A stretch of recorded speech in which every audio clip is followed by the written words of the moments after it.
Hello, friends.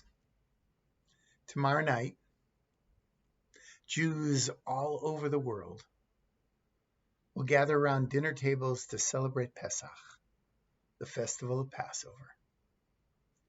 Zoe and I will be with friends with whom we've celebrated Pesach before, and we're very much looking forward to it.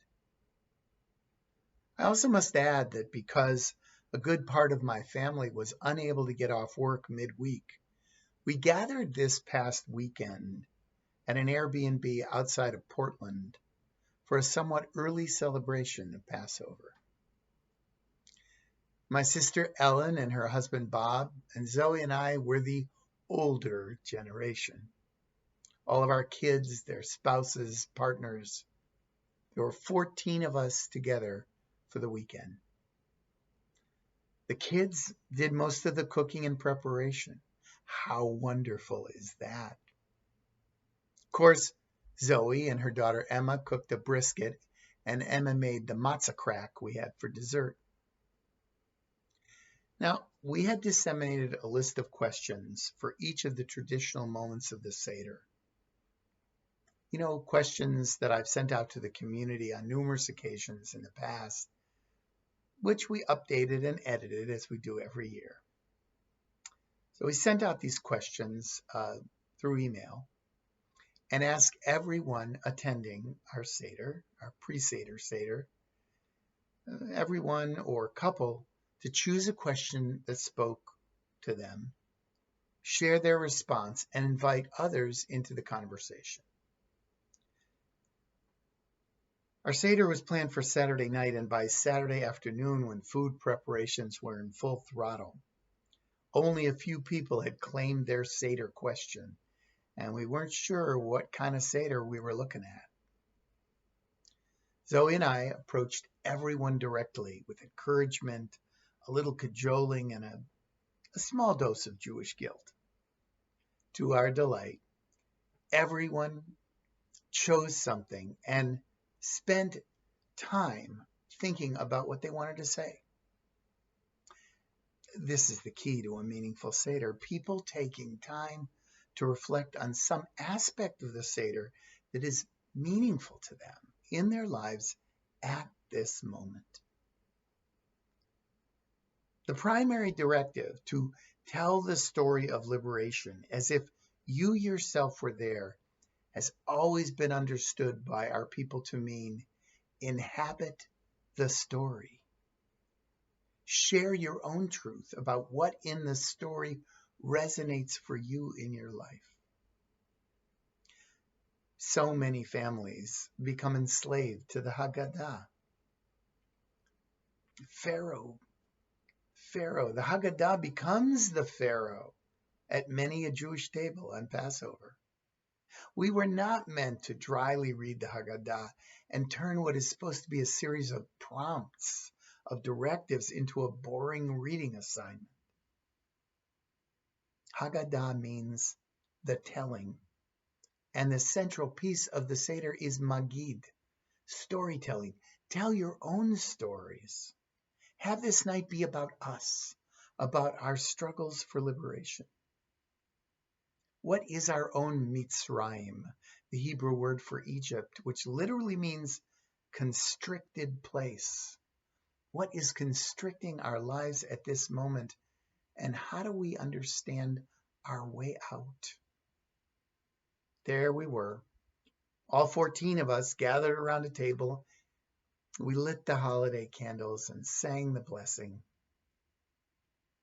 And the first step of the Seder, Kaddish, the sacred, making sacred. We sing the Kiddush to create, to form a place, a time of holiness, of sacred.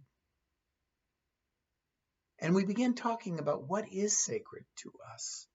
What does sacred even mean to us really in our own lives? From then on, we turned the reins over to the person who had chosen the next question. We didn't need to do every moment of the Seder. We just We just did the moments that people had chosen, and it was rich and full.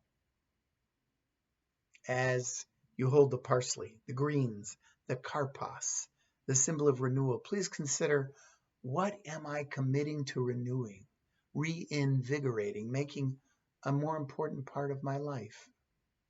What is blossoming in me right now? What is coming to fruition? What am I bringing to light or giving birth to? This produced some startling responses. The Seder was on, and the fire in that room was blazing.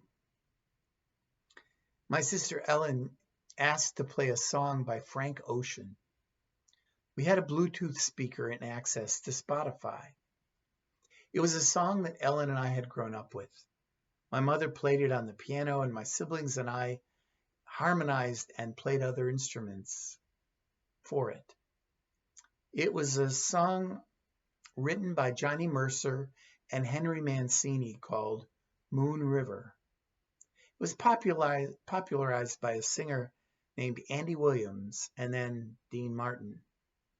Well, Frank Ocean gave this song a completely new interpretation, and it lifted up the energy. You could feel it in the room. It was indeed a song of inspiration. I would say aspiration of liberation. My son Ethan read a poem by the U.S. poet laureate Ada Limon that goes like this. I'll share it with you. More than the fuchsia funnels breaking out of the crabapple tree, more than the neighbor's almost obscene display of cherry limbs shoving their cotton candy colored blossoms to the slate sky of spring rains, it's the greening of the trees that really gets to me. When all of the shock of white and taffy, the world's baubles and trinkets, leave the pavements strewn with confetti of aftermath, the leaves come.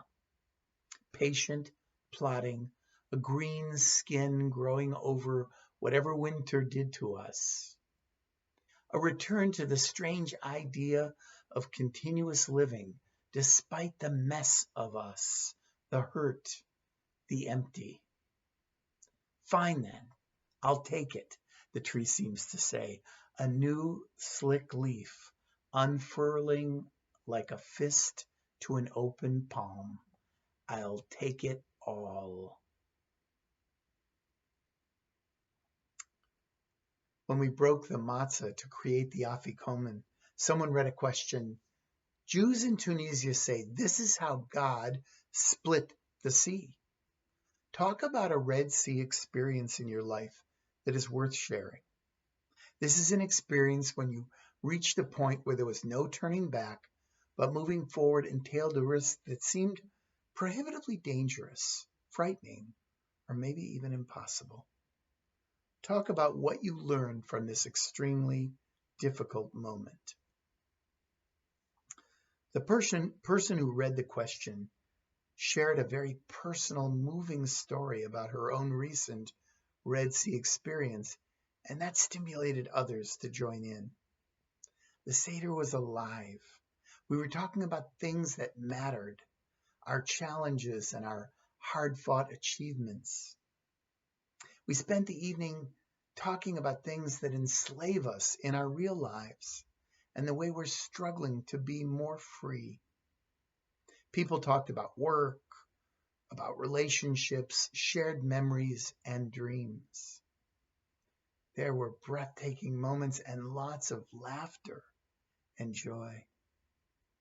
There was so much love in the room.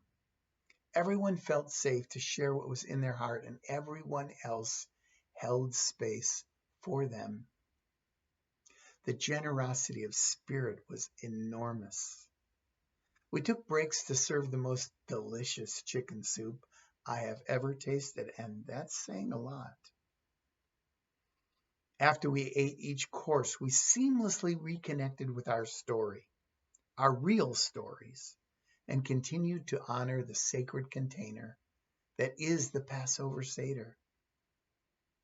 We invited in the ancestors and engaged in meaningful dialogue with them, not deferring to them, but honoring the form of the Seder in the most powerful way, by inhabiting it fully and bringing an ancient ritual to life.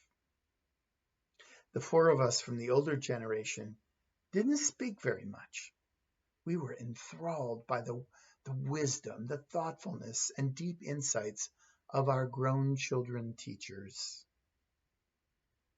There is no greater nachas, the Yiddish word for pride and gratitude, than seeing our children hold space for one another and share such intimacy and attuned love for one another.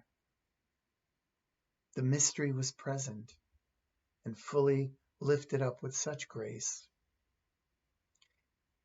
It was, my friends, a night I will never forget, and I believe everyone who was there would say the same thing. The next day, my niece's fiancé said, "Thank you for showing us the beauty of Passover. We now know what to do next year and in years to come." My spirit soared.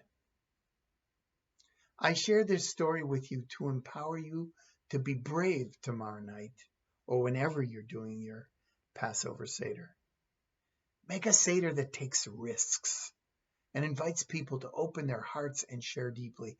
This is what Passover was meant to be. I don't know what's going to happen at our own Seder this Wednesday evening, but our children have challenged us to set the bar high and go for it.